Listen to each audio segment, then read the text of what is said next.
which has led to all, it solidified it with the two key acts that solidified Islamic fundamentalism was the establishment of the Iranian theocracy, and the second one is our failure to respond to the Marine barracks bombing.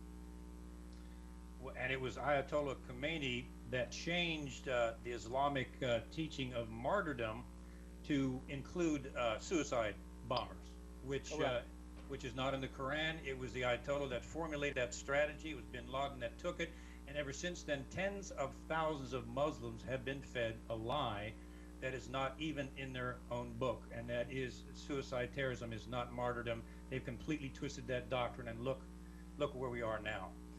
From Admiral Lyons, we see once again that there was intelligence coming forward that was not disseminated, that was not acted upon, and the worst thing of all is this resulted in the horrible deaths of American troops.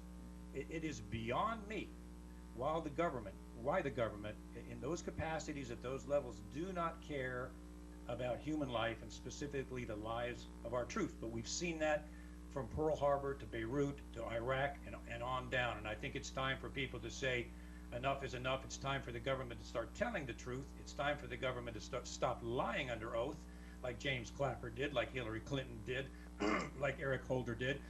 Excuse me, when a government lies to its people, that's a constitutional crisis, and that's been going on from Pearl Harbor, and as Admiral Lyons noted, to Beirut, and now. This is a serious constitutional crisis, and it's up to all of us, all of our listeners, and we the people to say enough is enough and to take action on this. And I would encourage you again to put this interview on your social media, Facebook, Twitter, emails, and get this all over the place. People don't know this information. There's people out protesting against things, and they don't know the facts and what happened behind the scenes. Protesting is great. That's our right under the Constitution. But many times people are just not informed. They don't know these things, and they don't know what Admiral Lyons has just put forward. This is a way to educate people with the truth, factually and historically, what has happened leading all the way up until what I consider now we have a constitutional crisis. Admiral Lyons, yes, go ahead. Let me just add one thing. I've never been able to figure out who got to Secretary Wandenberger. Certainly there have been the Muslim Brotherhood undercover agents